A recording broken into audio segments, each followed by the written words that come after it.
Como invitado a Jorge Alejandro Rodríguez. Lo entrevistamos justamente hace ya casi un año y bueno, lo que hacemos es retomar esto contigo porque en aquel momento tú nos habías dicho una frase que fue la que ha marcado todo, que es: si usted prende la luz de su casa y hay luz, eso es un milagro.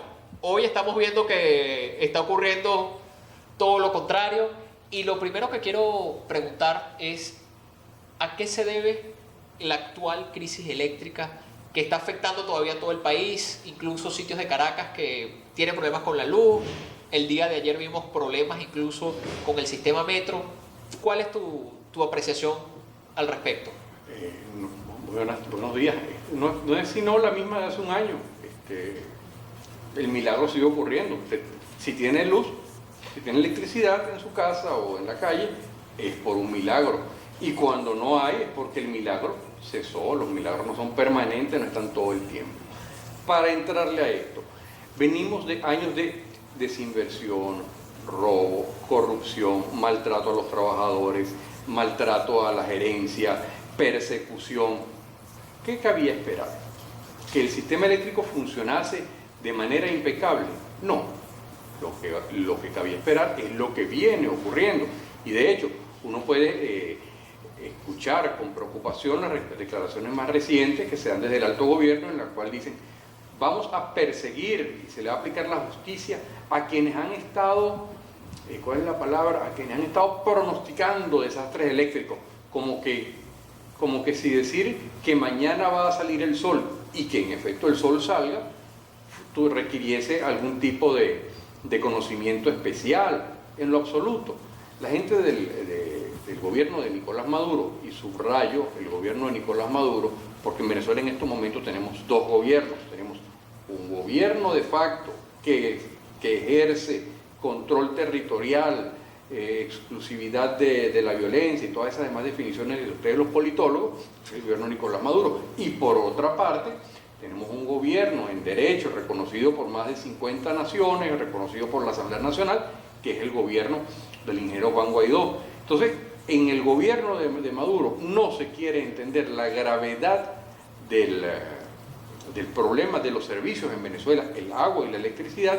No se quieren tomar las medidas y, peor aún, se le quiere sacar provecho político, se le quiere sacar rédito político a una terrible tragedia que en estos momentos hace sufrir al pueblo venezolano. No hay venezolano en la práctica que no esté padeciendo por esto, y a eso se le quiere sacar partido político. Y señalo dos cosas. En esta semana, un diputado del partido del PSUV, el partido de Nicolás Maduro, un diputado regional en el Zulia, dijo o pidió la remoción del presidente de Corpoelec y ministro de Energía Eléctrica. ¿Qué ocurrió? Lo expulsaron del PSUV.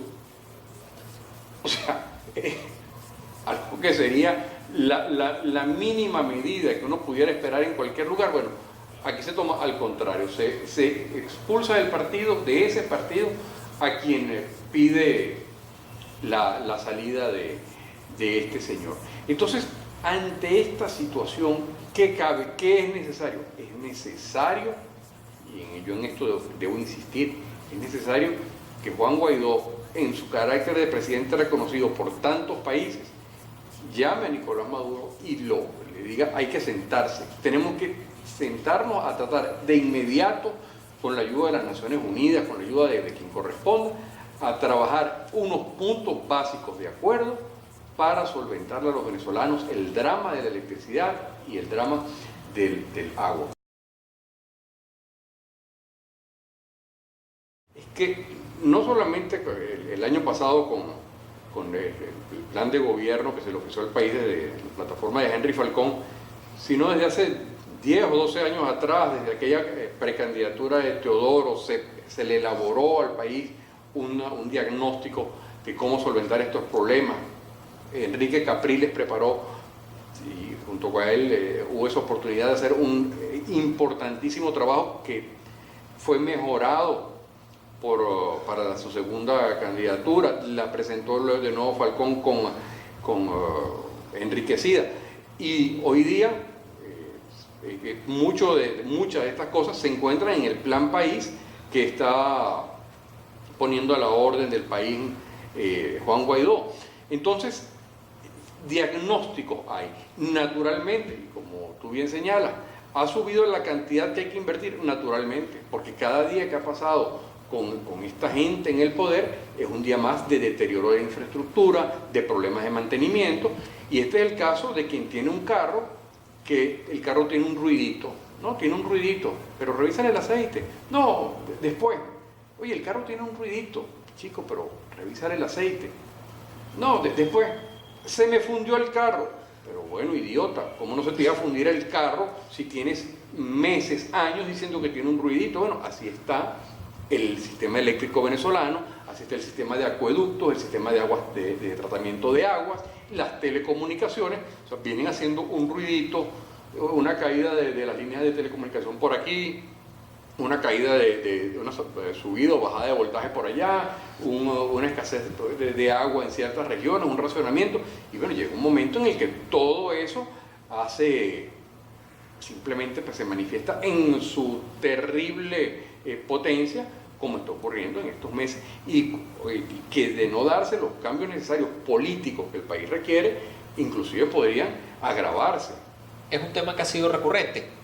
El Guri abastece a gran parte del país, pero bueno, cuando se creó el Guri, años 60, una población menor, en estos momentos, ¿cuántos sistemas, vamos a decirlo, cuántas represas tipo Guri o centrales termoeléctricas necesita el país para realmente abastecer a toda la población y que si alguna falla que pudiera subsanarse? Porque yo debo decirlo responsablemente, en el país no faltan centrales, sobran, tenemos centrales de más. Y entonces la gente que nos pueden dirán, pero ¿qué está diciendo este señor? Hay centrales de más, pero no sirven, pero ahí están. O sea, tú te quedaste sin electricidad en Caracas cuando tienes Tacoa, La Raiza, cantidad de centrales de electricidad distribuida. Dices, ¿pero por qué? Ah, bueno, porque están paralizadas, porque están vandalizadas, porque están saqueadas, porque no tienen los operadores.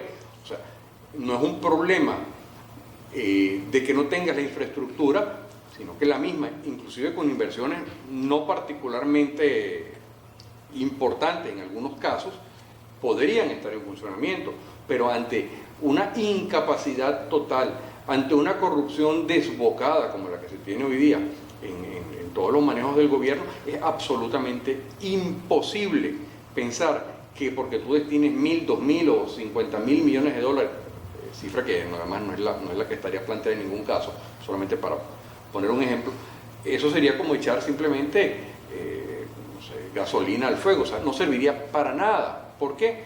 Porque no se invertiría nada. ¿Qué ocurrió en Venezuela con la cantidad de centrales que se tenían?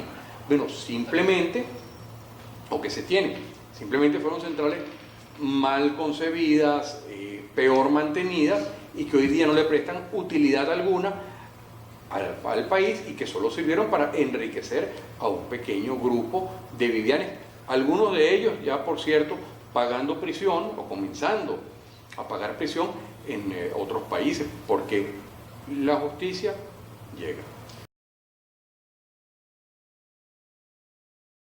Esas son consideraciones que tú puedes hacer. O sea, aquí pensemos, una compañía Metro de Caracas que es incapaz de poner a funcionar una escalera mecánica, un ascensor, ¿en qué cabeza cabe, que no sea en la cabeza del que se quiere robar los reales de la compra de unas plantas para el Metro de Caracas, en qué cabeza cabe que esa hilacha de compañía que queda del metro va a poder administrar un negocio tan complejo y tan diferente como es el de la operación de unas plantas termoeléctricas, que serán las del caso? O sea, nadie duda que obviamente en las estaciones del metro debe haber plantas de emergencia para que la gente desaloje, etcétera, ese tipo de cosas básicas, pero pensar que el Metro de Caracas, la compañía anónima Metro de Caracas, Cametro, esté en capacidad de algo más que de poner unas lamparitas de emergencia, no. Eso sería una irresponsabilidad mayor aún.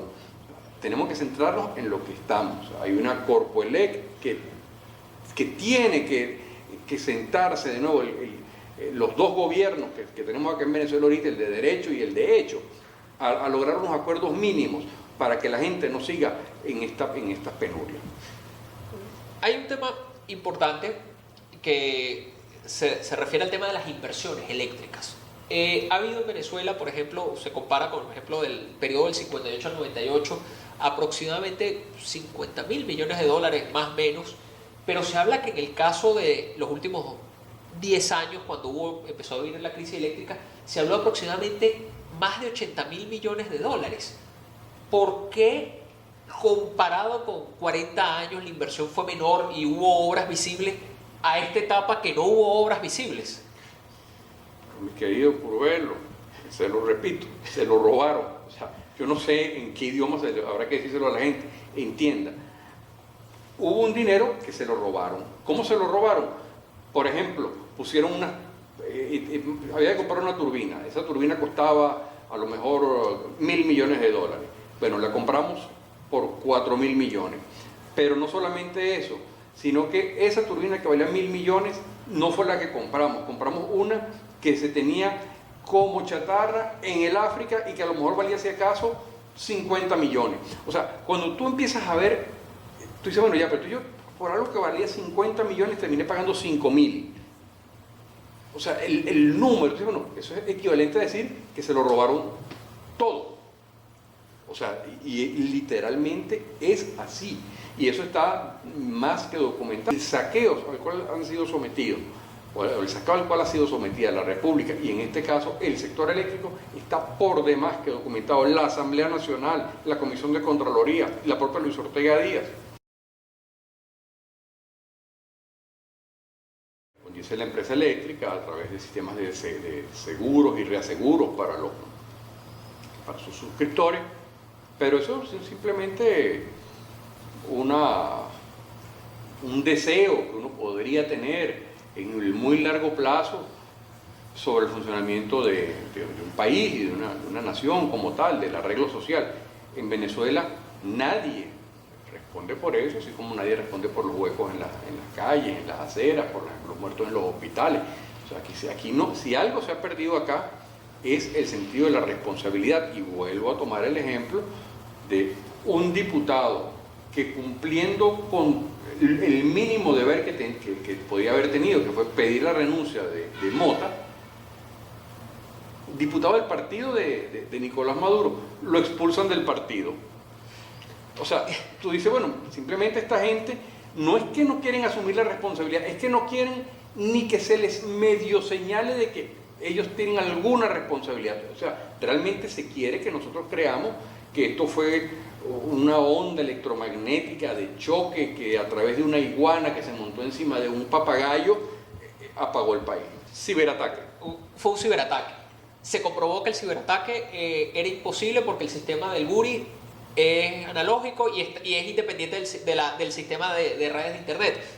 Un ataque electromagnético. ¿Es posible a través de un ataque electromagnético afectar todo un sistema eléctrico nacional? O sea, pero absolutamente imposible. Eso es algo, es tan imposible que el único argumento científico al cual consiguió el gobierno fue decir, en la película de Bruce Willis, Duro de Matar 4, hacen eso mismo. O sea, cuando tú tienes que apelar a una película de Bruce Willis para darle solidez a tu argumento, por favor, vale. O sea, de verdad que eso uno lo escucha y uno dice, no hay derecho, no hay derecho.